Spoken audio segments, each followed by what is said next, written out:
Welcome back to our visual only pre-show, y'all. We're going to do just a quick one today because Mikhail and I have a lot to talk about in this Star Wars prequels episode. I watched The Bachelorette this week with my boyfriend because he was like, we got to watch it. It's Tasha's first episode. And he was like filling me in on who all the guys were because Has he been watching? Yeah, he's been watching Okay. The Bachelorette without me. So yeah, I don't know. I think Tasha looks amazing. I think she is so sweet and kind too. Like when that one guy, Jason or whatever, is that his name? That wanted to go home. Yeah, like the way she handled that situation was just like so genuine and sweet and kind. And him too, like what a man. Yeah, he handled that very well. Spencer's hot as hell. Thank you. Oh my God, I am in love with him. I do not even care if he is a dick. He would be guaranteed my fantasy suites. He is literally one of the most attractive men I've ever seen in my entire life. Yeah. Definitely like one of the hottest. Actually, I would say the hottest guy that I've ever seen on the show. Yeah. Like he's hotter than Tyler C to me. I love Tyler C. Oh, but Tyler C. I don't know if he's hotter than Tyler C to me, but yeah, so he hot. was really cute and I was getting annoyed that the other guys were just being jealous, but I don't know. Those were like my overall thoughts. And I thought the first one was cute too, and how he was nervous about telling her that he was divorced. I think he's gonna last a while, but he's not gonna like be the final one. I think Spencer has a chance to be the final one. I think the guy that she went on the date with, is his name Brendan? Yeah, Brendan. It was. I thought he was really cute too. I'm like, how every single guy that was popping up, I'm like, you are all hot. Like, where were you all before? But granted, and then I was like, Claire, you had a group of hot men, but like Dale is super hot, so go her on that. Yeah, I thought the episode was great. I am so excited for Tasha. I love Tasha, and I think she's gonna make a great Bachelorette. I think though, again, people, if you can't see the difference in editing that Tasha is already getting in one episode versus what Claire got for the past 4 episodes, like you're just choosing to like ignore all of that. Like Claire got such a shitty edit. Yes, her sit down with Dale was like super cringe, and I think she's like maybe a little clingy.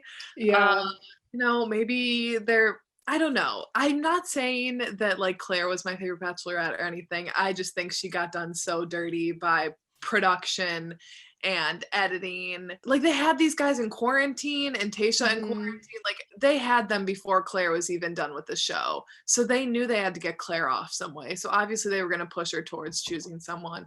I just think if you're choosing to ignore that, like fine, but you can't just say that like everything was Claire's fault. I'm very excited to see Tasha. I think this is going to be fun now. I'm ready to like get into it. Me too. And that sit down was really cringy and awkward and unnecessary. I was like, can we just get back to Tasha? Like I felt like that was just making everybody hate her more. And I was like, I feel like if they're genuinely happy, like just let them go and be, I think just like put yourself in her shoes. She is in her 30s, right?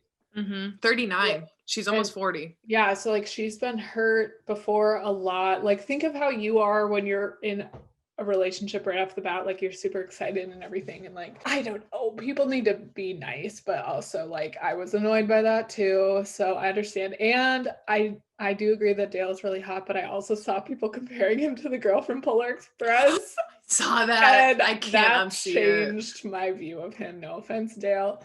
And I don't know if that's like mean to say. It probably is, but. And I agree. I think it was unnecessary to have that little like conversation with them because it's like, just let them live. The way they set it up, Chris was like, we should be watching Tasha's dates, but instead we're going to talk to Claire and Dale. It's like, again, you're just setting, it's all about the word choice there, that instead of being like, before we get into Tasha's journey to find love, let's look back on Claire and Dale, or let's sit down with Claire and Dale one more time. Like you could have set it up so much better, but again, like they just hate Claire. I don't get it. And I thought they were all like her friends too, which is why it's like thrown me off even more, is that like she's known these people for so long and that they just like all chose to basically be like, fuck you.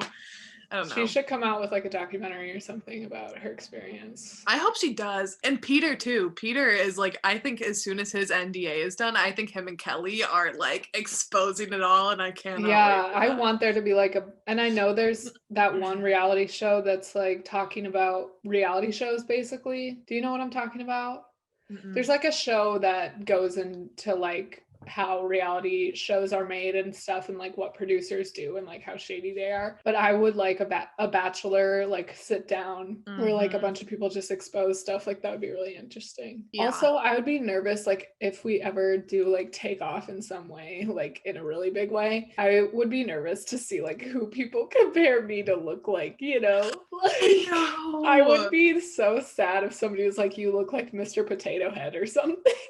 Well, I do think I look like a potato. I have potato-like features, so. No, you don't. Oh my god. So yeah, we'd see. I did think about that though. Oh, your mug is so fitting. Should we get into the app?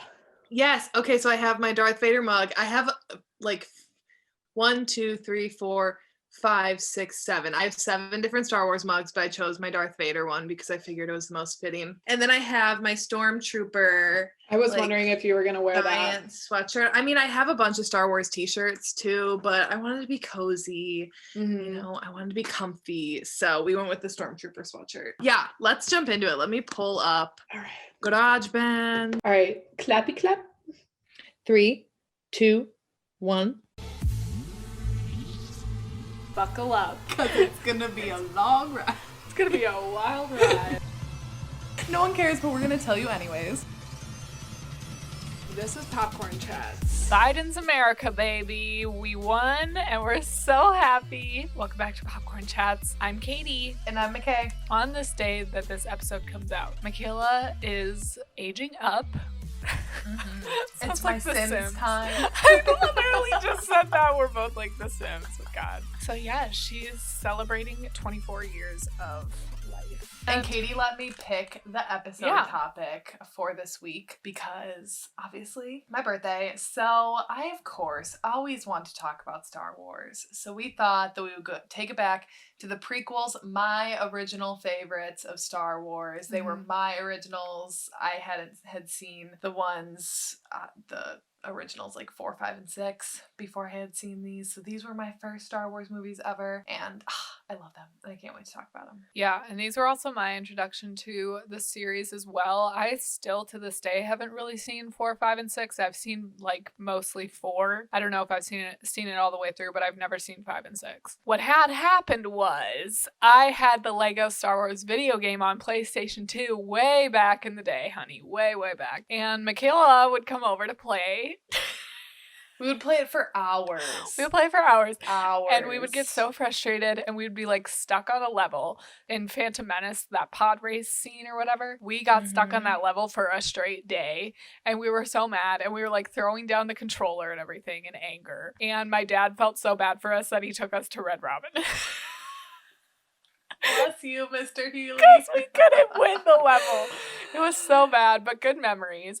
And that level had nothing on the Mustafa level. Yeah, that one was also really difficult. Yeah. But yeah, and we used to play that game all the time, but I'd never seen the movies. And then once I finished the game, I was like, oh, I want to watch these movies. So I had seen 1, 2, and 3 before. And I think I said this in our last episode, but of all the Star Wars films, like these 3 are the ones that I'm like most willing to watch because I did enjoy them as a kid. I'm a sucker for an origin story. Yeah, I'm excited to talk about these. Michaela thinks that I like didn't want to watch these, and I feel like if you listen to our first ever episode on the pod, I did a little bit of shitting on Star Wars, but true Star Wars fan. Like, I hate Star Wars fans in general because anyone who says that they like Star Wars seems to just love to hate on it all the time. Like they say the prequels are absolute trash. They say the sequels are absolute trash.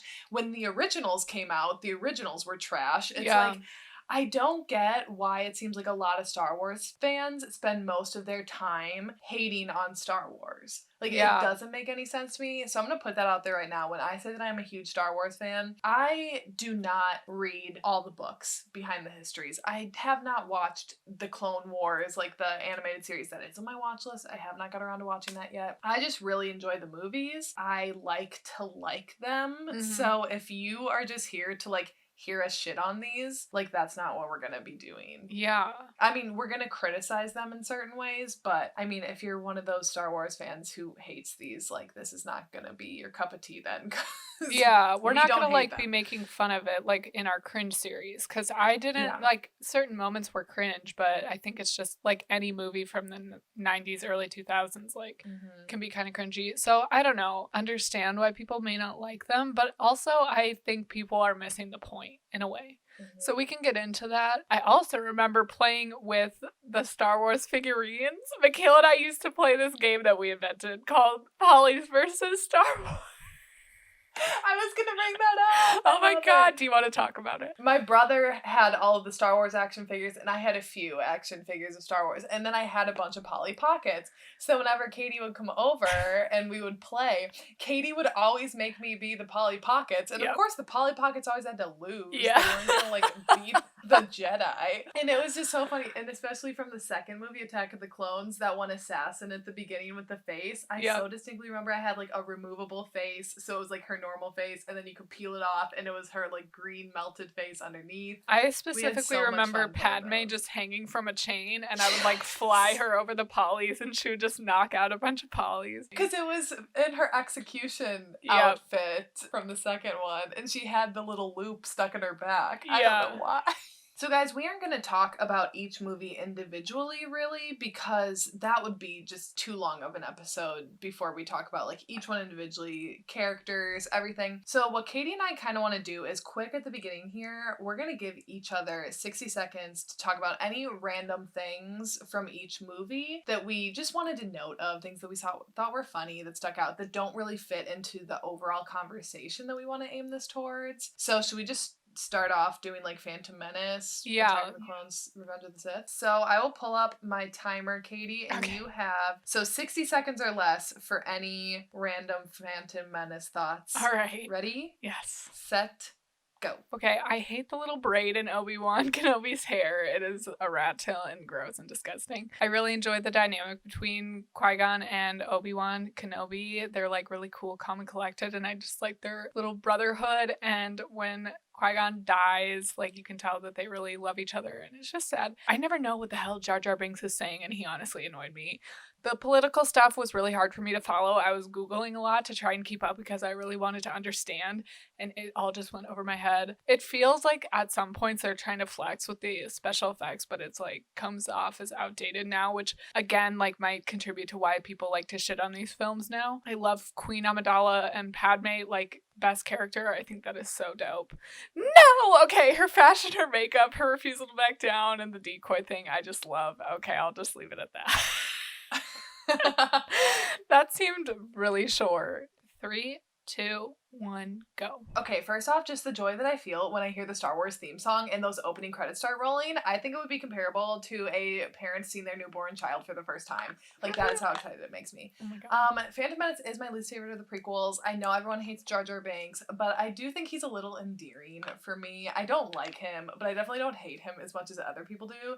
He is, like, a bit of comedic relief, in times, though, way too much. Anakin's line, "I'm a person and my name is Anakin," literally kill me. I cannot wait to talk about his character. The pod racing scene is my absolute favorite from this film. That one sticks out in my mind from the first movie from my childhood the most. His promise when he says, "I will come back and free you, Mom, I promise," ripped my heart out. Little Anakin is so cute. Overall, it's definitely not the best, and Darth Maul used to give me nightmares. Like, real bad nightmares. Wow, 7 seconds to spare. I can talk quickly.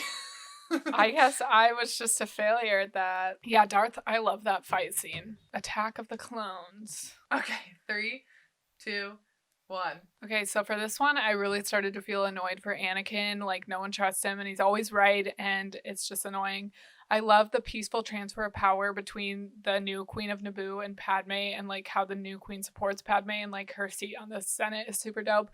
It's interesting to see how the clones are made, but I'm confused. The anger we see with, like, his mom dying is super visceral, and I thought as, like, Hayden Christensen's one of his best acting moments in these. Obi-Wan is low-key annoying as fuck, and he's always like, oh, I hope Anakin isn't fucking up right now. And meanwhile, like, Anakin is going to save his ass.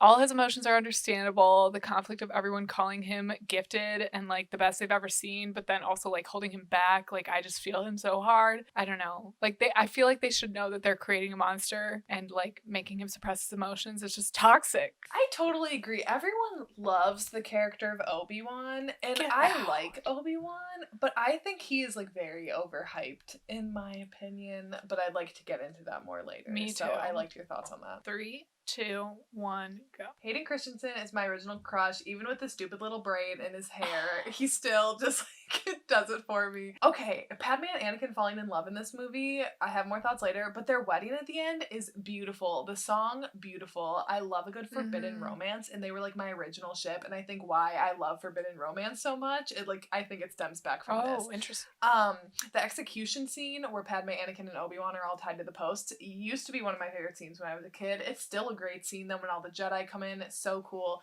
When Obi-Wan goes to check out the clone army, the lady with the really long neck, oh my god, I loved her action figure that I had when I was younger. She's a queen. Yeah. The line Count Dooku was once a Jedi, he couldn't assassinate anyone, it's not in his character, also goes to further prove the shock of when Anakin could flip to the dark side as being a Jedi for everyone. And I wasn't strong enough to save you, Mom, but I will not fail you again, Anakin says after his mother dies. Gets me every time. I love it.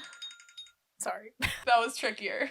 Yeah. Okay, Revenge of the Sith. I don't have as many notes for this one because it was more just like overall thematic stuff. Okay. Well, sounds good. 3, 2, 1, go. I feel like people like to make fun of Hayden Christensen and the way he says his lines, but you can tell that he is trying to capture the dialect of Darth Vader, which would be like hard to do because it's literally James Earl Jones, which like the two of them are not the same. Just like, what would you do if you were in this situation? Like, you're having dreams about your mom dying and then she dies and everyone's like, no, you have to do your duty. And then you have the same dreams about your girlfriend and like no one wants to help you. No one believes you and they're like gaslighting the fuck out of you.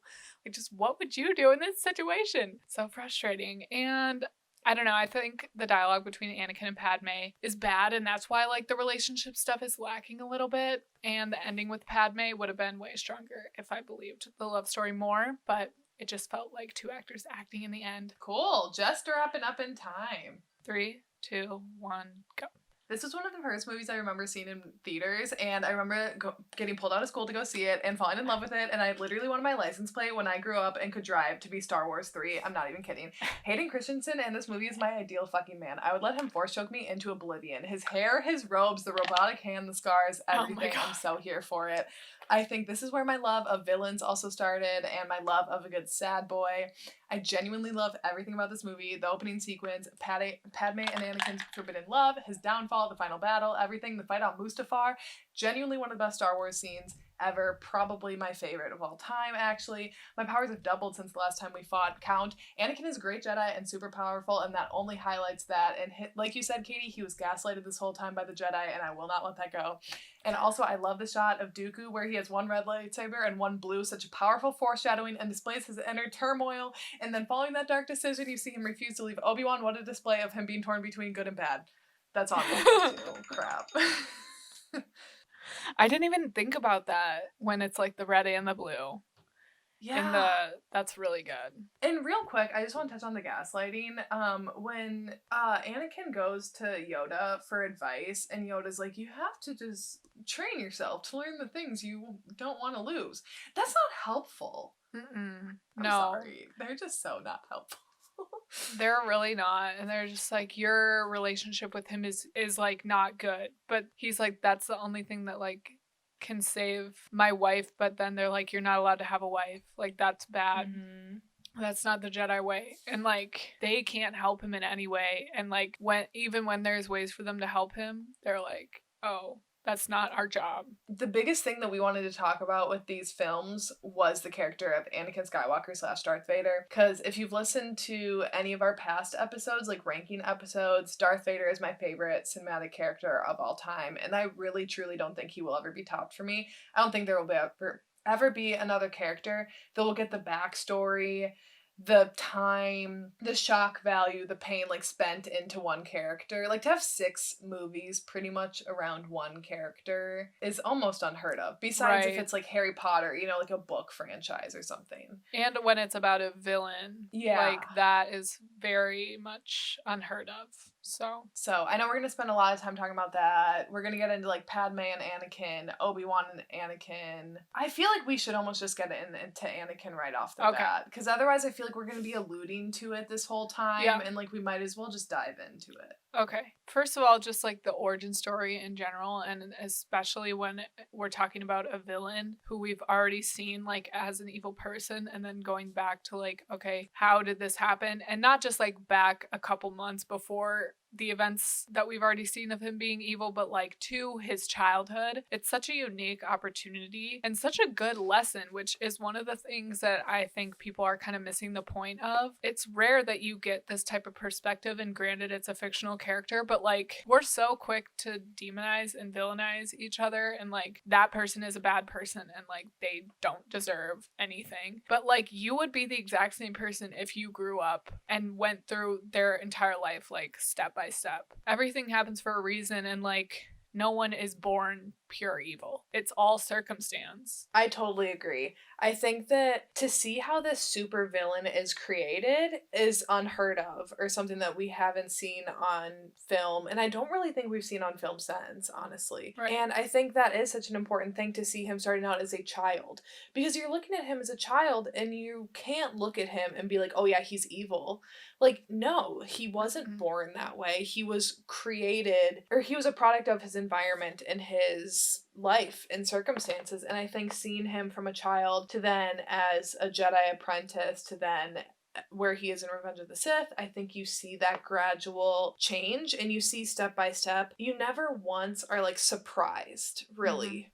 By his actions, or when he takes that final step in that scene with Mace Windu and Chancellor Palpatine, you aren't surprised at how that turns out, because it makes total sense and everything has been built up to that one moment. And I think that's the best thing that I think that's what these 3 movies are for. Yeah. They're to give you context. So that way when you're looking at Darth Vader, when you go back and watch A New Hope, Empire Strikes Back, and Return of the Jedi, you have a new appreciation for this character that is built up to be this horrible villain. Yeah, and I think like when you're watching it as a kid, maybe you're like, no, don't kill Mace Windu. Like you just have it in your mind like he's a good guy. But going back and rewatching it as an adult, where you've like lived in this crappy world where just like shit happens and we all make bad decisions. Some decisions just set the course for the rest of your life. You don't always know in the moment like what's the best decision, but I guarantee you like any person that's Anakin's age or like our age, because we're like about that age right now, who is confronted with like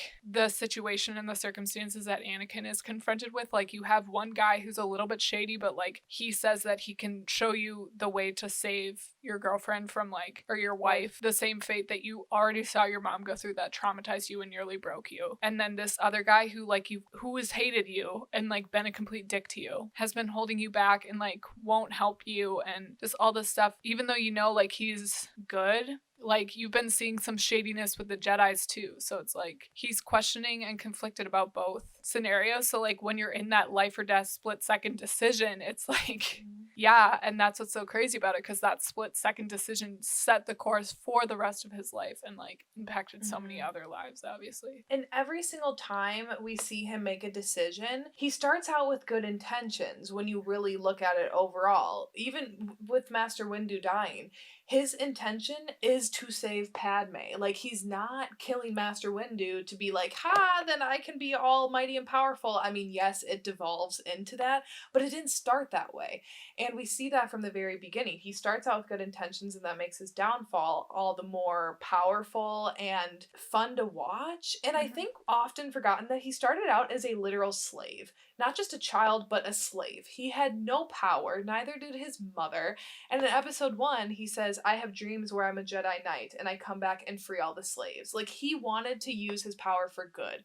Like, he never, from a child, was like, I want to rule the galaxy. That, I mean, obviously we see in episode 3 on Mustafar when he's like, this is my empire. Like, yeah, he gets to that point.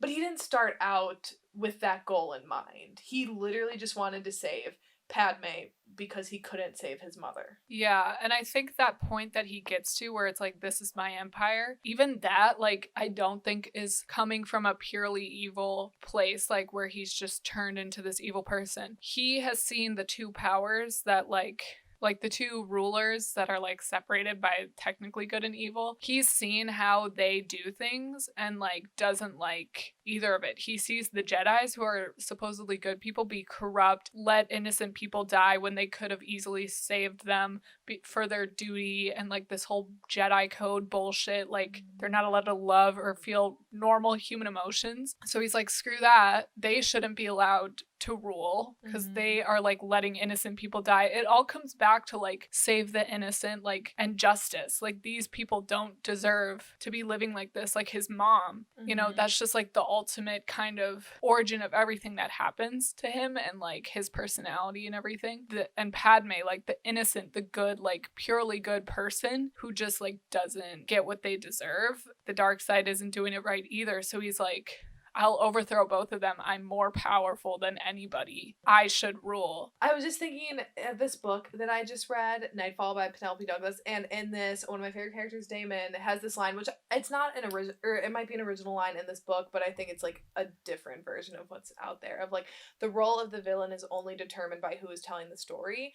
And I think this is such a prime example of like, the Sith are quote unquote evil, but they don't see themselves as necessarily being evil. I mean, Palpy is a different story, but I think like overall, the idea of the Sith is not necessarily or inherently evil. Like, yes, there are bad aspects, but I don't think the Jedi are all good. And I think that there is evil within the Jedi, and I think that there is good within the Sith, and I think that's why it's interesting to always see these two opposing forces play out. But one thing that I want to point out too with his like downfall and like and how we're constantly seeing him going back and forth of like good and evil is in episode 3 when he beheads Count Dooku at the beginning.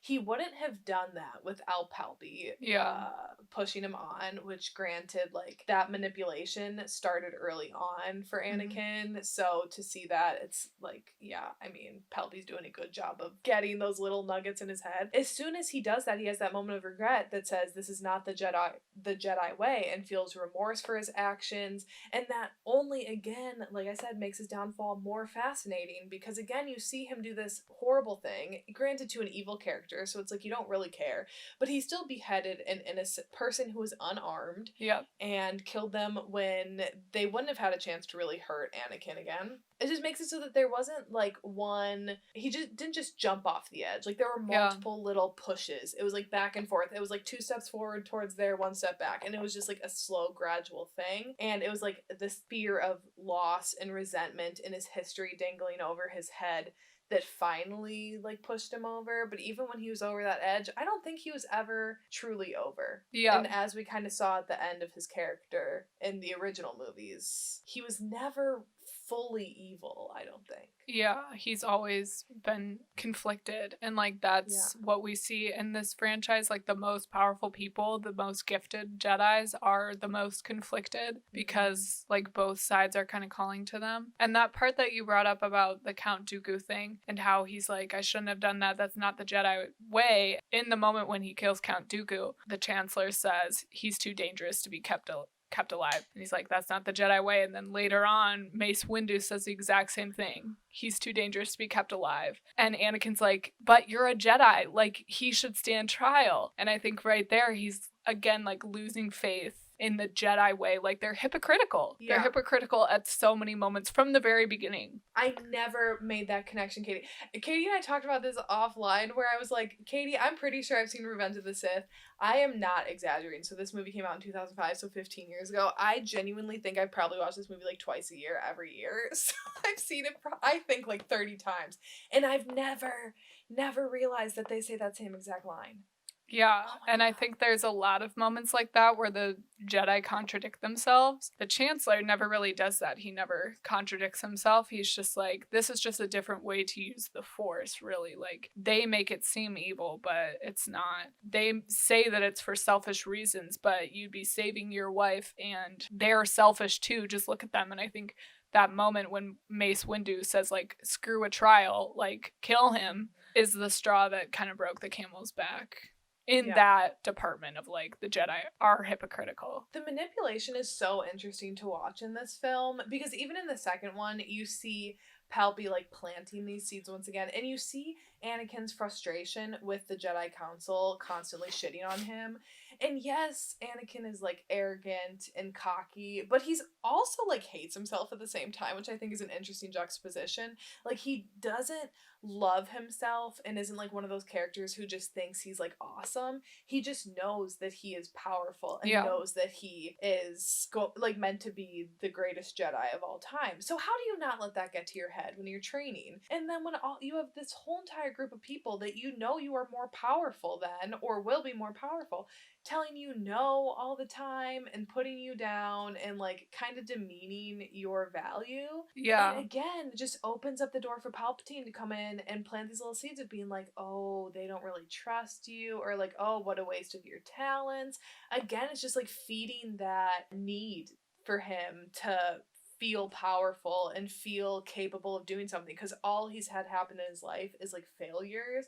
He couldn't save his mom. Now he's faced with failing on saving Padme. So then when he wants to feel like he can do something about something that he cares about, Palpy's right there being like, hey, I can help you out.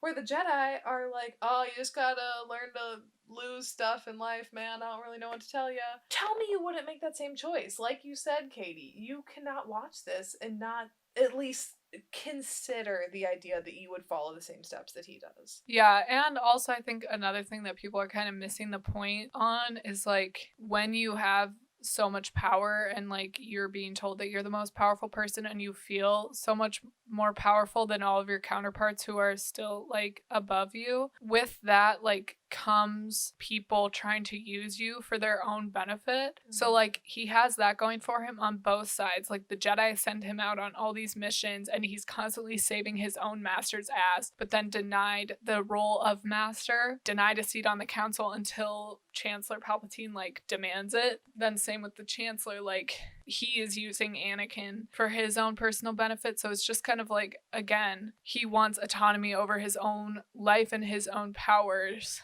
The Jedis have their like way of how they want Anakin to use his powers, and like they want to mold him into something that like he just doesn't want to be. Like they want him to not feel emotion, and like Anakin has never been that guy. Like he just he's not a monk. That anger, that frustration, and like fear, those the combination of like all those feelings and then trying to suppress that for so long while all these other things are going on, it's just like, yeah, no shit, he became super evil. I think that's the thing. When you're watching these, you aren't surprised. I mean, obviously you know where Anakin's gonna end up. If you've seen the original movies, you know where this ends. You just aren't surprised when you see the reasoning behind everything. You aren't like, oh, how could someone turn evil? It's just like, oh yeah, I see that. I see how he came to make that decision. I see why he chose that way over another, you know? It just makes sense. Yeah, like I feel the frustration for him and like the heartbreak for him too, like with his mom and everything. So with Phantom Menace, I think obviously we already said it shows his beginnings as a slave with his mother, and the general wonder that a child has about the world when they've only seen this very small part, and he just wants to get beyond his circumstances and see the world. But then he also wants to remember to come back and free the slaves and his mom, which I just think is awesome. And it also shows his early brilliance with inventions in pod racing. Like, I think we forget that he's extremely smart. Like, he's not just powerful, he is like an extremely smart character. And that definitely comes into play later on. And I think, like we've talked about, it gives context to audiences seeing this supervillain as a child, especially like a super cute child with that. And while it's not the best movie, I do think that it's important that we see that. And then we also see how Obi-Wan feels such a responsibility to train Anakin, and in turn, that only leads to the further hurt and betrayal that we see at the end of Revenge of the Sith. Attack of the Clones, we see their relationship more, but Phantom Menace, we don't really even see Obi-Wan and Anakin interact that much, but by seeing Obi-Wan's love and admiration for Qui-Gon and like how Qui-Gon so much believed in Anakin, you get then how that transferred over into Obi-Wan, who I do just think is like genuinely a pretty decent character in terms of like morality. I do think out of all the Jedi, like he seems to be the most like morally straight kind of guy, that then it makes sense of why he feels such a sense of betrayal. It's interesting to see Obi-Wan in The Phantom Menace and how he right off the bat is like, this kid is bad news, like let's just not waste our time, blah blah blah. The Jedi Council too is just like no, and Qui-Gon is literally the only person that is like, he is the chosen one and I believe in him and all this stuff. And you could say that the beginning of Anakin's downfall into Darth Vader is when Qui-Gon gets killed, because there goes the only person who truly like had pure intentions with Anakin, like didn't want to use him for his own personal gain, truly believed in him, like saw him for his talent and like how good he was. And then Anakin ends up being left with Obi-Wan, who isn't that much older than him, and he ends up surpassing him within like the first 5 years of their training. When Qui-Gon dies, like you could say that like that is the beginning of the end, basically the first domino that like topples all the rest of them. That's what I think is so interesting about each of these movies. You just see those little like tick, tick, tick, tick, tick. It's just one thing after another. Even if Qui-Gon did live, then the same thing could have happened. Like, is it fate or is it like everything that happens for a reason? Because like when I was watching the Revenge of the Sith, like when Mace Windu tells Anakin to stay at the Jedi Council, like I'm always like, if he would have just stayed, then he wouldn't become Darth Vader, but then he still might have. Okay, Attack of the Clones. Again, it's showing his early frustration and being limited by the Jedi when he feels that he has more power and potential than they are giving him room to explore. And that's only shown when he's given his mission to take Padme back to Naboo. It's kind of a mission that, while is super important and obviously ends up working out great for the two of them because love is awesome. Well, actually, it doesn't turn out so great. Yeah.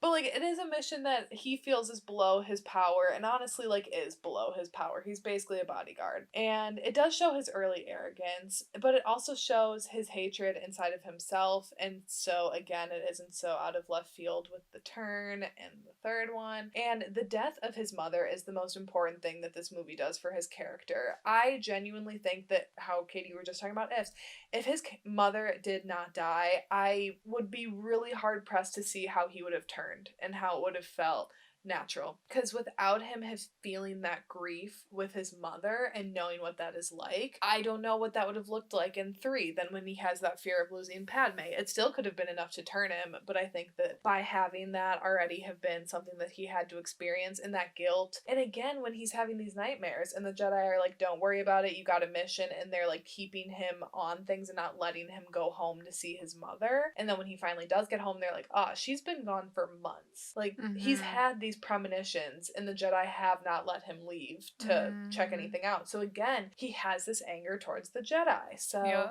I think, again, we only get that even more. And in the first one, we see him tell his mother that he will one day return and free her.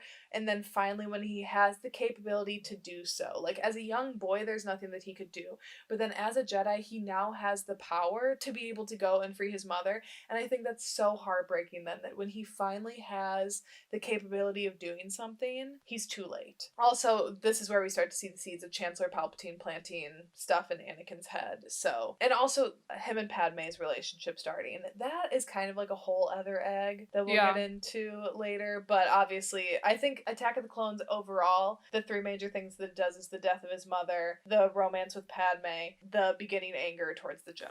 Yeah, and just the anger he feels with his mom and like not knowing where to put that anger. And like, obviously he wipes out all the sand people, and like that obviously doesn't satisfy like his anger or anything or like make anything better. better, obviously. And so he needs somewhere to like direct that anger and blame somebody. And every time I watch this movie, I'm always surprised he doesn't kill the stepdad and the stepbrother because it's like you can tell that his anger is still boiling over, like he still wants to kill people. And it's just interesting too because like I was talking about before with his belief that like innocent people should be spared and good people should be spared, but then he goes and like kills younglings in the third one and like kills the sand people and like even the women and children. And so it's like, Katie, how could you say that? Like obviously he doesn't care. But again, it's like you're missing the point of these movies if you don't understand that like when you know somebody and see what type of person they are and then see them like being hurt. For Anakin, like that feeds into his belief of like who innocent people are and who should be saved. Same as like we see Darth Vader in the 4, 5, and 6 and like that's a bad person who deserves to die. But then like when we see him and grow up with him and like learn more about him and see that he is a person with feelings and he's a person, you know, then we're not as quick to think that. So I think that's kind of feeding into that idea. Maybe that could be a stretch. Like him killing innocent people could just be like evil, but I still think like there's a reason behind that. It's just like his belief system is that people like Padme and his mom shouldn't be hurt. And he doesn't think that way about like people who might be innocent, but that he like doesn't know very well. That's interesting that you say that you think that they're, even though him murdering innocent people is horrible and like we're not here to defend that, but that you think that he has a reason for it, because I agree. I mean, the Sand People, obviously we know his reason behind that. Like they have a history, or at least from what we get, of being violent, or like understanding that the Sand People like have a bad reputation. And again, that's no reason to kill him. However, in his mind though, I think he could see it as like, I'm not letting any of these people do this to someone else ever again. Maybe he just did go into an anger rage. We don't know. It's up to interpretation. That's the whole point of these. And then with the younglings scenes gets me every time when he goes into that temple. That's shot from like the little kid to then Hayden Christensen's face, back to then the little kid when he like ignites his lightsaber. Makes me cry every time. It's so heartbreaking to see. While I'm not advocating for the killing of children, like Anakin thinks that he needs to do this in order to be taught how to save Padme. Like again, he's doing it to accomplish a goal. While it's not right and it's an awful thing to do, again, in his mind, I think it makes sense for him. And he's so far gone at that point, I think, and so deep in his decision. Like when we see Master Windu get flown off the side of the building from him and Palpy, and Anakin has that moment and he crouches back and he's like, what have I done? He's not immediately like, oh hell yeah, me and Chancellor are gonna like live it up now. He is genuinely distraught, but he's basically backed into a corner in that moment. And so then from there on out, again, I think it is just like he knows that there's really no turning back at this point. So like what else does he have to lose besides Padme? And again, he thinks that he's working towards that power. Yeah, and he's like chosen a side, so he kind of adopts that side's belief system. And so in that moment when he kills the younglings, he thinks that he's like preventing more Jedi, which are in his mind an evil, corrupt organization. And finally, the best movie of the three of them, Revenge of the Sith, we ultimately see his downfall and how he succumbs to the dark side. And again, we see that it's not an immediate yes. I like had a moment there to say yes. And we see his logic behind it. We see so many instances of him doing something that could be perceived as quote unquote evil and then doing something good, like when he beheads Count Dooku, but then he refuses to leave Obi-Wan. One of my favorite scenes in this thing that it doesn't really fit into this, but it's when Obi-Wan and Yoda are seeing the aftermath of the younglings and they were like, who could do such a thing? And then we cut to Anakin on Mustafar, like annihilating the separatists. It's just such a great moment. That was one of my random things that I couldn't fit in during my 60 seconds that I copy and pasted down here. Oh, right at the beginning, we see my powers have doubled since the last time we've met Count. Again, we're seeing that Anakin is just a super powerful Jedi, and this only highlights it, and you can tell the difference in the fight. One, I think the fights just get better and better as the movies goes, but genuinely you can see that Anakin obviously can hold his own a lot better than he could, which again only further proves that he is more powerful than probably one person should be. And I think the best thing that this movie does, though, is the nightmares about Padme now, because we know that he had nightmares in Attack of the Clones, so it only rings back to his ultimate fear of losing his mother and that grief that he dealt with in that movie, and manifesting that fear in him now when he's starting to have these nightmares about his pregnant wife. Like, any person who is in love with someone, I think if you started having nightmares about them being like hell amounts of pain and then dying, is gonna be concerned about that. So ultimately this movie, so while Phantom Menace sets up a child and like gives you his origin,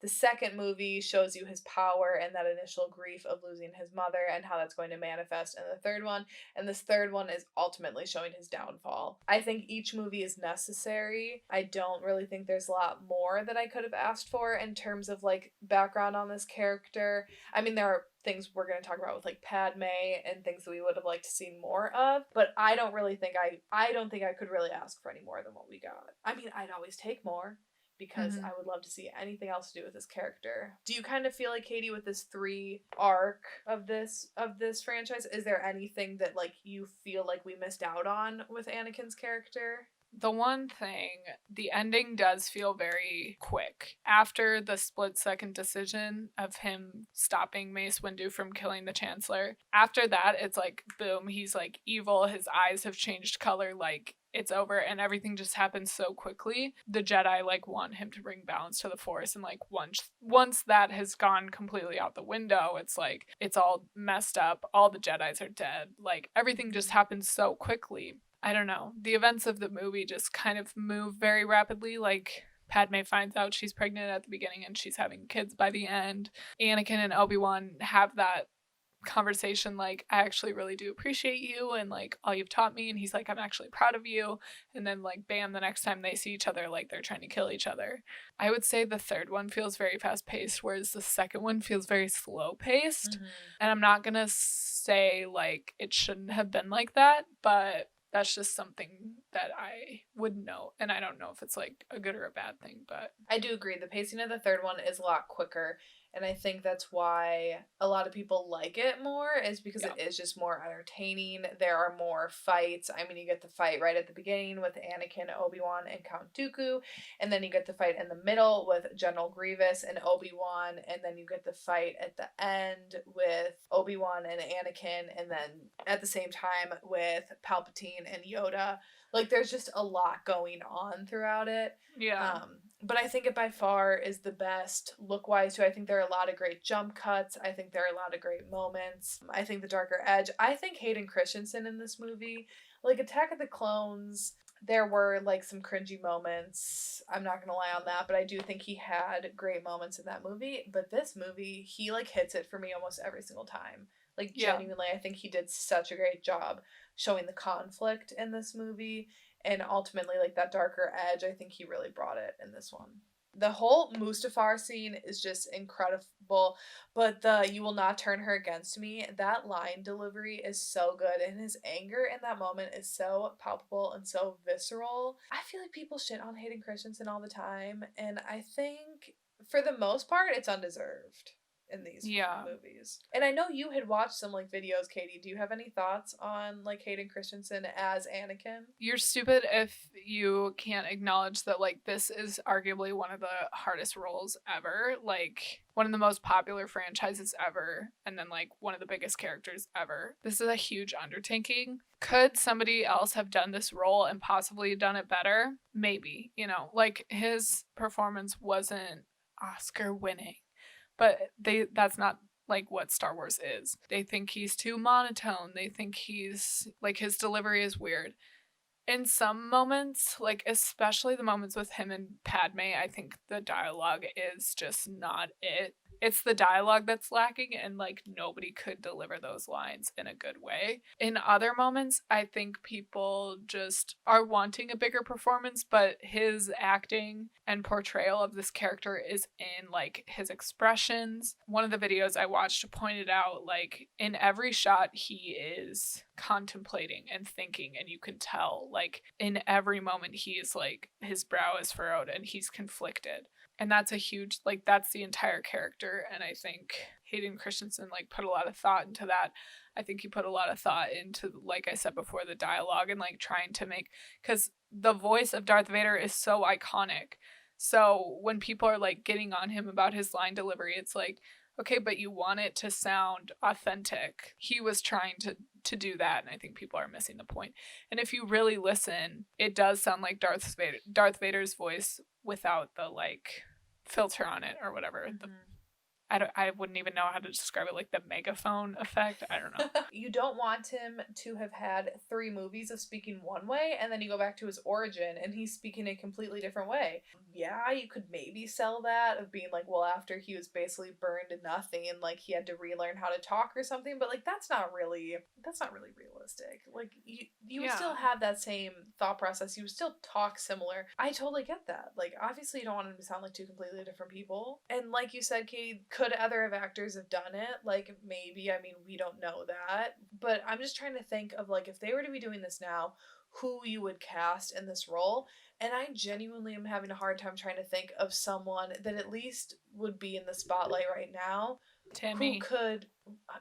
No, Katie. Timmy could not Why? do this. Timmy is a string bean. He could bulk up, and He'd then have to really bulk up. He's a sad boy, kind of. Yeah, I don't know. I could doubts. honestly, no. I could see it. I was more thinking, like, if we're talking, like, Adam Driver, let's say, like, Ben Solo doesn't exist, like, Kylo Ren, Ben Solo doesn't exist, and they are doing the prequels in current day time, and they would, like, look at someone like Adam Driver for this role. I love Adam Driver, and I think his portrayal of Ben Solo was awesome. However, I don't know if he could have that sense of, like, childish behavior a little bit that Anakin has, or like that little bit of lightness that he has inside of him, that like airiness a bit that Anakin has. I don't know. I think that Hayden Christensen did the best that he could do, and I'm happy with what he did with the character. I think he did a good job. Do you want to talk about Padme and Anakin now? Sure, let's do it. I think they needed to bring a romance writer into the room during their scenes. I'm just thinking, like, George Lucas, I love you, but I just think that, like, the tension and the angst was missing in Attack of the Clones. And if you would have brought in someone who knows how to write, like, a good romance love story, I mean, yes, obviously he wrote Han and Leia, but their dialogue was way better than Padme and Anakin's dialogue. Like, let's be honest. You needed to have someone who had a little more expertise in, like, creating tension, like, sexual tension between 2 characters. I think that there is a lot lacking. And also, sorry, Miss Portman, she's just not my favorite, and I don't think she does, like, the best job as Padme. I think she's good. She's not, like, my favorite. Yeah, well, she was pretty young when the first one came out. Like, she was basically a kid. I think with the 2 actors, the chemistry was lacking a little bit, which is understandable when you're making a film like this. Like, they're not romance films. They're acting in front of a green screen, so like to conjure those emotions, it's kind of difficult. Yeah, Natalie Portman's acting isn't as strong as we see her later on in her careers, like Black Swan and everything. One moment that I do think she's like bringing it is when she's like begging Anakin to come with her on Mustafar. Like, holy shit. I was like, where has this been? Like, this is what I wanted in the second one. Because it feels like they're running lines almost. Like they're just reading to each other. And I just thought like the playful, like in the fields, it's just hokey and dumb. Like, I want this love story to like destroy me, and it really doesn't. We don't get a whole lot of people being like, you can't be together, and like people actively separating them, which like lowers the stakes. I do think their secret wedding in the second one and like the swell and everything and that music is so good. John Williams like conjures emotions for me there, but I was like, this music doesn't match what I've seen. it almost felt like the film left it up for us to infer that like their love was super deep and like misunderstood by anyone but them. Like, I don't know. I can picture that in my head, and like especially in the third one, like they're a hot couple. But I just feel like a lot of it is just like we're supposed to imagine it. And I think us as women, like we would maybe, and I'm not trying to like generalize women, but just Michaela and I as women, like in the type of stuff that we enjoy, I think I would definitely like to see more of that and like the tumultuousness of this relationship rather than like the political stuff and like, you know, some of the missions that Obi-Wan goes on. Like I care less about that and more about their relationship and Anakin in general. Well, even I wouldn't want to sacrifice the politicalness in this in exchange for more of the romance. I think instead they should have just really like packed way more of a punch with the romance and the time that they had. Like they, like you said, the field frolicking scene, cute, but like, come on, this is a forbidden romance. I want you to lean into that. I want them to have to hide. I want like exchanged heated glances under the skies of other people. You know, I want that.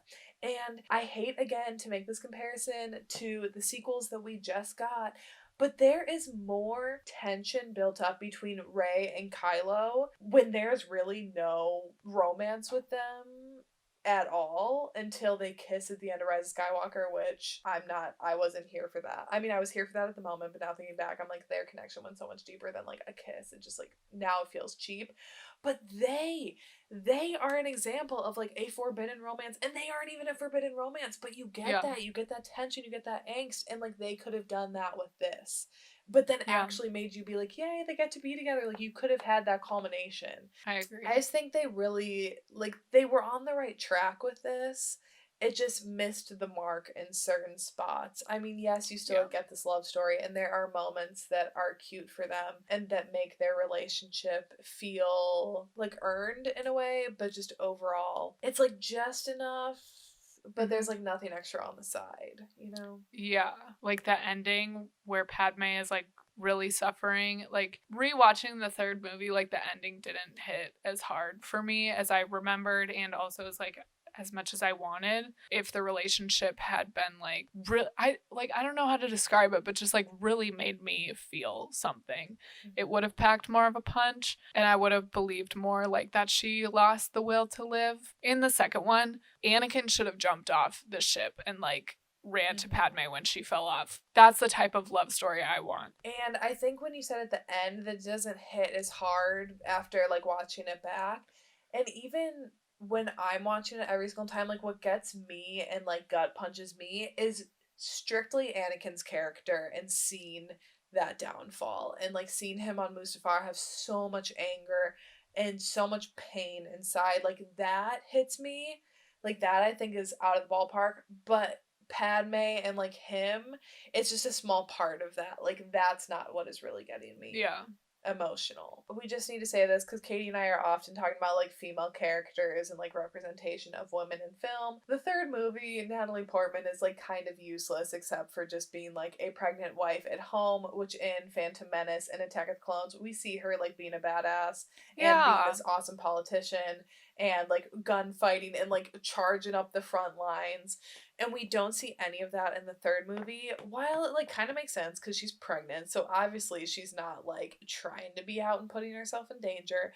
However, it is just like, really, she sits in a room and like brushes her hair. She is such a cool character, and I think that too would have been cool to see more like in their relationship and her kind of like defying him in certain moments and kind of being the only one who challenges him and like really makes him confront his arrogance. And she's the only one who like can bring him down to earth because she's literally a queen, like a badass bitch in the first one, and then like you said in the second one, like she's ahead of them, like trying to get out of the execution. So she's such a badass, and yeah, the third one is just a letdown for her character. If you know that there's still good in him, why have you lost the will to live?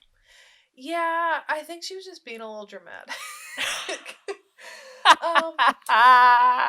Also, you have 2 children. Like, I'm so over this whole living thing because my man, like, that is not the character.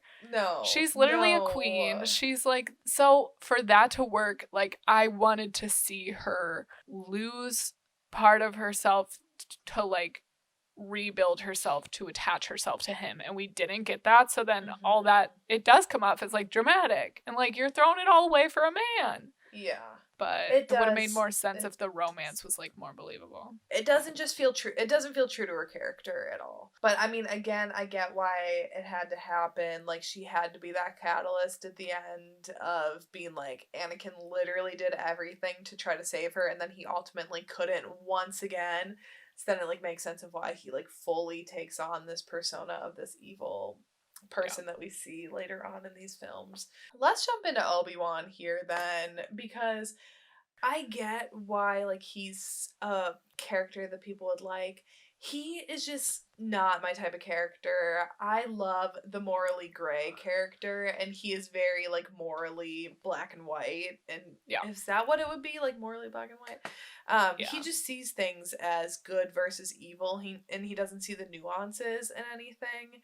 And it's just, he's not my type of character. I do love his relationship with Anakin, but as a character overall, like, Obi-Wan just doesn't do it for me. Yeah, and he sees, like, duty versus, like, your own personal desires. But, like, there is a gray area in that, like, your duty is to protect and serve. And it's like, that's an innocent person. Like, I want to save them, even if my duty is to, like, go catch that bad guy. It's also annoying because he, like, after he loses Qui-Gon, who was, like, a fellow Jedi, so it doesn't really count, he doesn't have a mom or a dad that he's, like, worried about.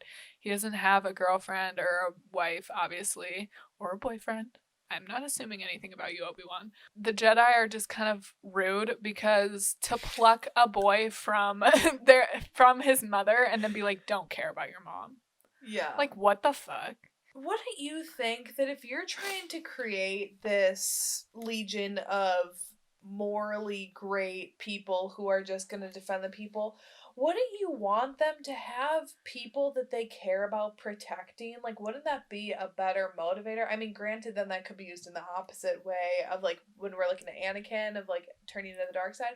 But if the Jedi were to just be like, hey, let's help protect our families, I would feel like that would be a better incentive to people. And, like, that would make you a better person knowing that you have something that you're really fighting for. I think the Jedi are great in a lot of ways, but I think the Jedi are so built up as being, like, perfect that I kind of like that in the sequels we see that they're not.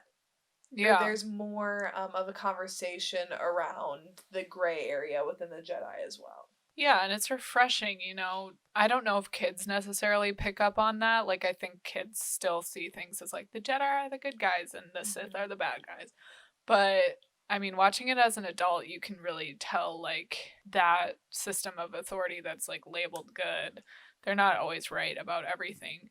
They're wrong about stuff all the time, and Anakin's right, and then, I don't know. When we talk about the Harry Potter movies, like, both of us are like, Dumbledore's kind of a dick and, like, not a good person. And I feel the same way about Obi-Wan and Yoda. Like, they're both just kind of... Well, Yoda, I feel like, is just too wise and, like, unable to genuinely, like, feel emotion. And, I don't know. I was watching a video that was comparing, like, Luke's Jedi journey and Anakin's Jedi journey, and, like, how they're very the same, and, like, Luke also feels emotion and compassion and love, like, for Leia and Han and his friends. That's what drives him to make the decisions that he makes, and ultimately, like, those decisions are labeled as good and, like, save people. Anakin does the same thing, and it just doesn't work out given the circumstances. So back to Obi-Wan, I just think he sometimes acknowledges that, like, Anakin's better than him and, like, saves him all the time. So he clearly knows that, but then I just feel like every other line out of his mouth is like, Anakin better not be fucking up right now, or like, Anakin better not be getting into trouble, or like, don't do that, Anakin, like, nah. And it's just like, okay, you just got hit by that deck that somebody like put on you within the first 2 seconds of the fight with Dooku. Like, you're worthless. What are you even doing here? And then Anakin's gonna save you again, and then you're gonna go back and be like, yeah, you shouldn't be on the council, but I should. Yeah. What a dick. Obi-Wan frustrates me in a lot of ways. I completely echo everything that you just said there. I do think that the relationship between Anakin and Obi-Wan is interesting because he is like a father figure for Anakin, which Anakin has never had one.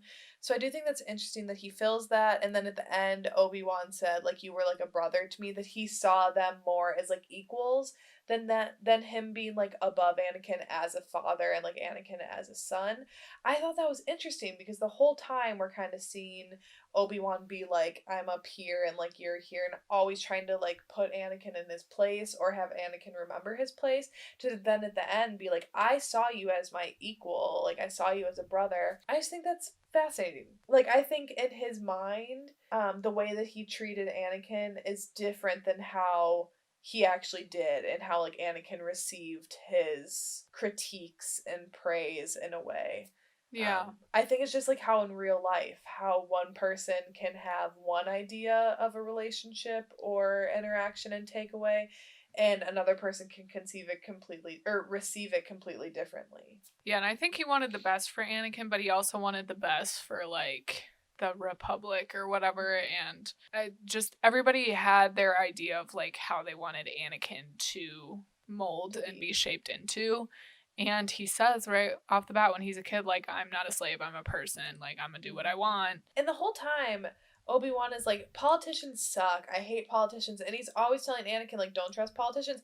Meanwhile, little does he know Anakin is married to a politician. So, like, yeah, kind of stepping on toes there. And he's such a dick, too, when he's like, is Anakin the father? And she's like, and then he's just like, I'm bye. so sorry. Bye. I'm going to follow you on this ship.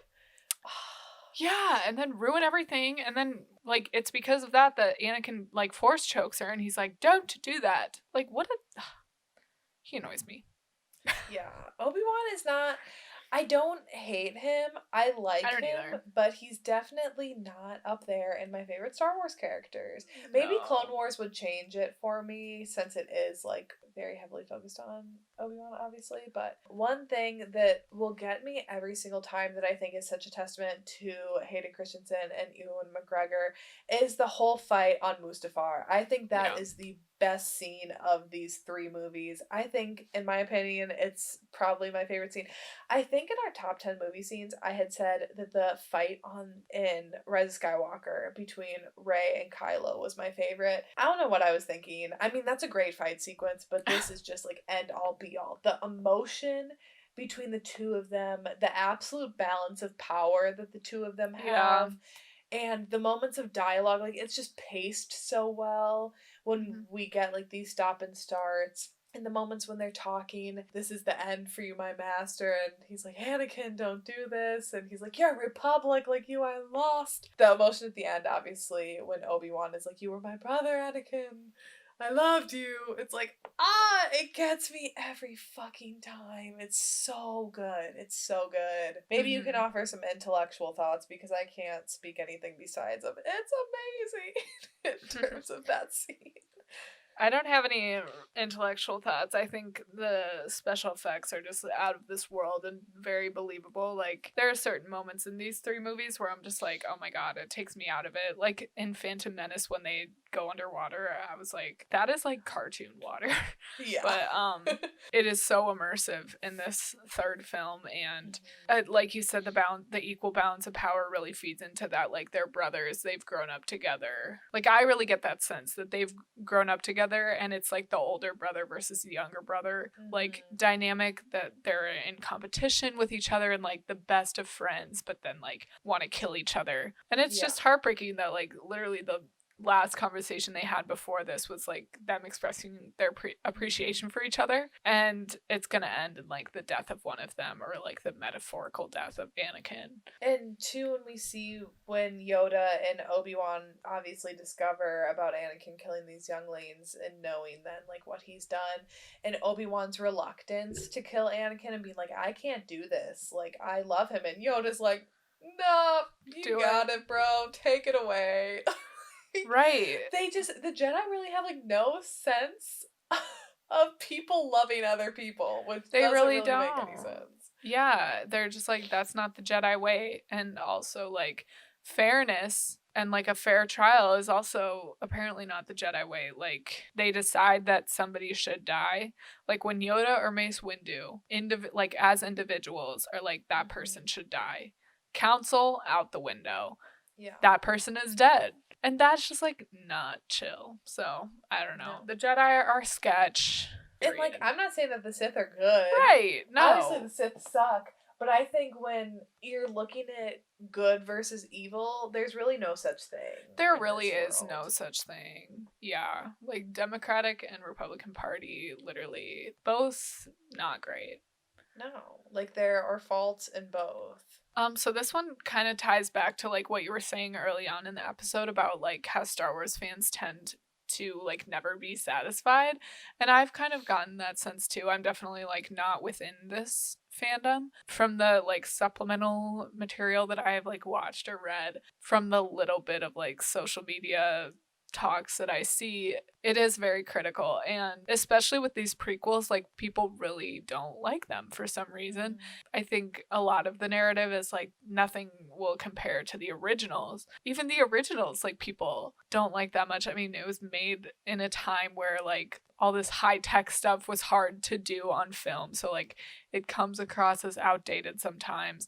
Like, yeah, the themes are timeless and everything, but the acting isn't great. Like, there's a reason why they haven't really worked in anything else except for Harrison Ford. That's an exception. But just like, it's a little goofy that people are like, nothing will ever live up to the originals when it's like saying nothing will ever live up to like The Wizard of Oz or like classic films. I don't know. So do you think that people will always be more critical about prequels and sequels and spin-offs because in their mind they have this idea of like the originals, and there's like a bit of nostalgia that goes into that, and like an inability to have your like new older mind like see anything within that film universe like the same way as you did when maybe you were younger and like seeing it for the first time? I think Star Wars fans will literally never be happy no matter what happens. If they never make another Star Wars movie, they're going to be mad. If they make another trilogy, they're going to be mad.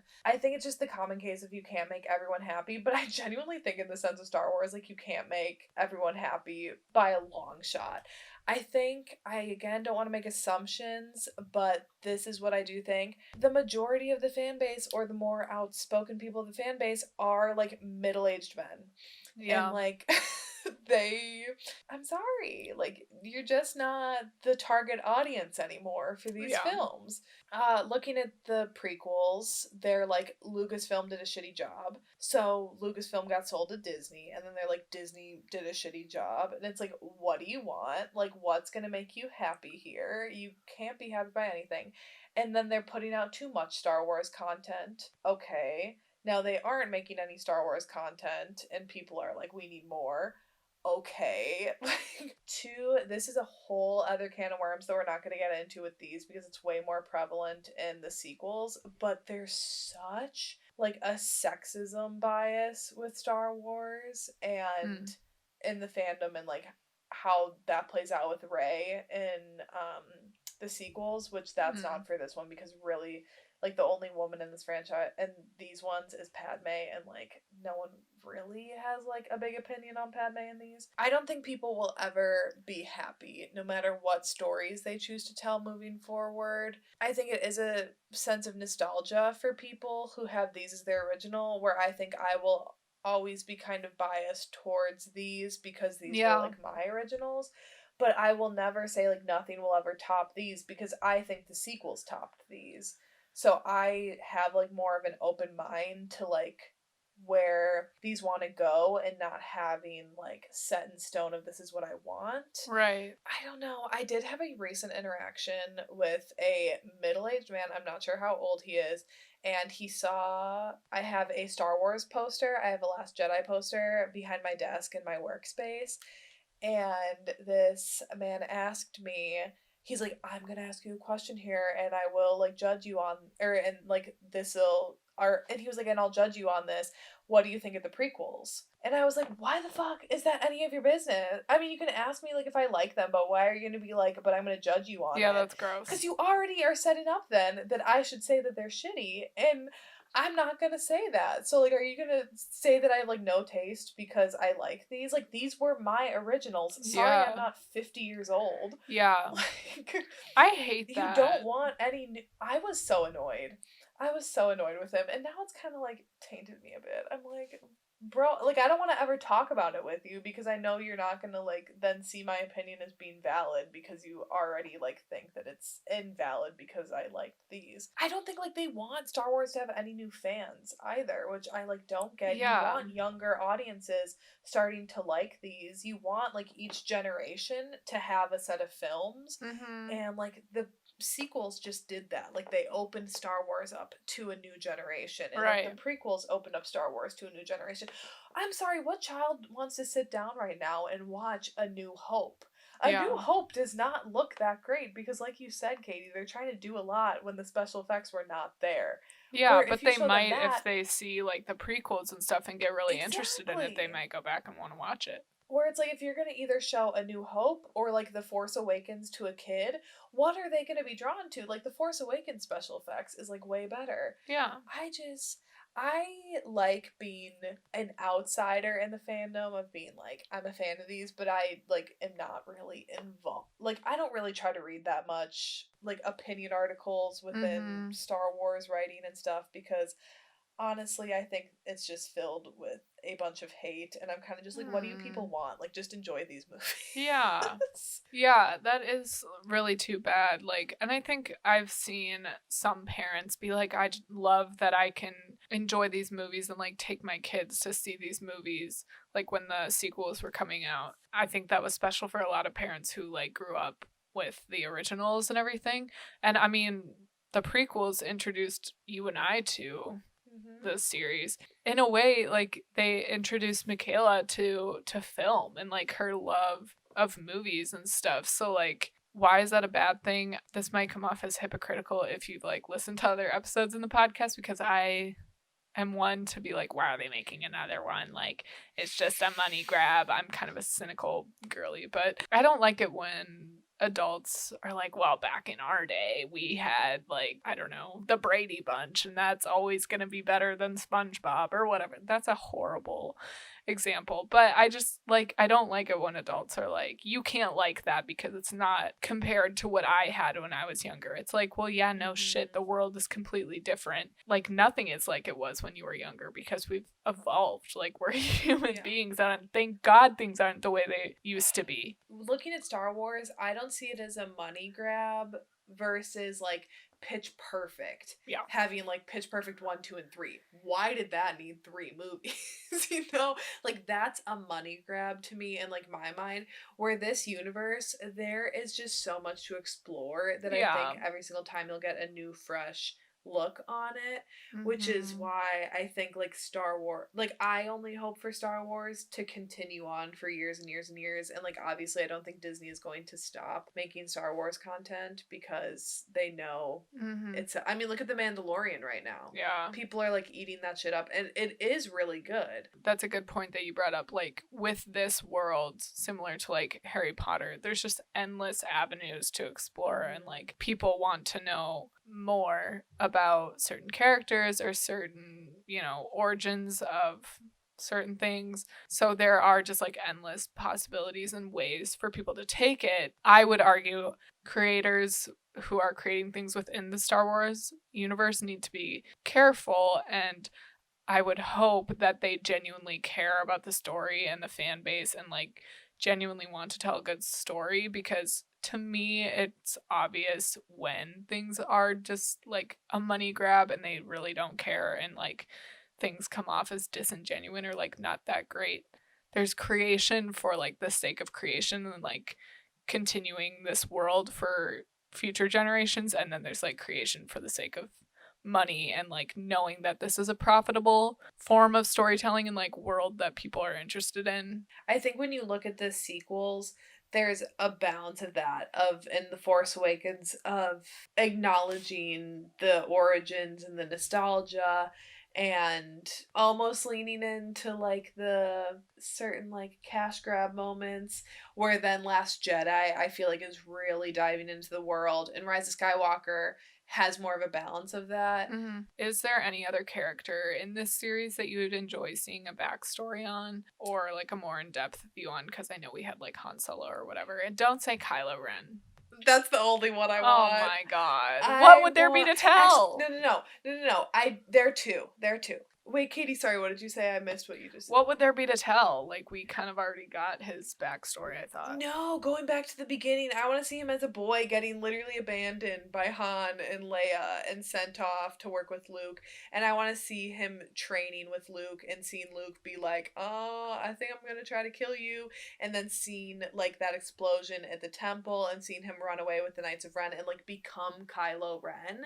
You don't want to see that? Like, that moment at the end of Revenge of the Sith when you see the full Darth Vader suit get put on. I get chills every time, like when that helmet like clicks in and it goes yeah. I scream. It's so good. I want a full Kylo Ren backstory. I want all of it. But also I would love to get a background on Poe Dameron. Yeah, it would be interesting to see, I guess, like because there obviously had to be like little moments again that like built up to then when he sees like Luke almost trying to kill him, like that being the straw that broke the camel's back. So it would be interesting to see their relationship leading up to that point. Is there anyone that you would like to see? I don't think so. I mean, I do want more Padme, but I don't know like what that would really look like. I don't know. I'm not specifically in this series, but I would like to see a Lord Voldemort origin story. I will forever be down for a villain backstory. A story following a morally gray character. I feel like we get a lot of that in books, which I love, but I feel like in film we don't see as much.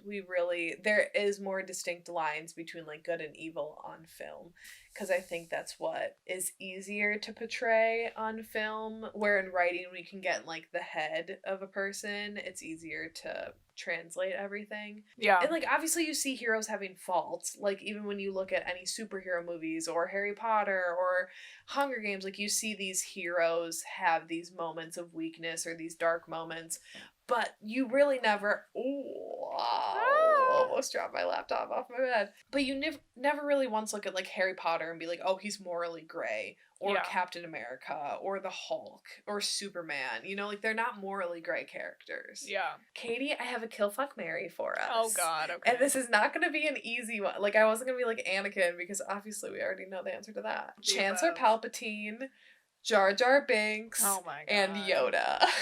Okay, I would kill Jar Jar. And I would, oh my fucking god, I would fuck Yoda and marry Chancellor Palpatine. Oh my god. No.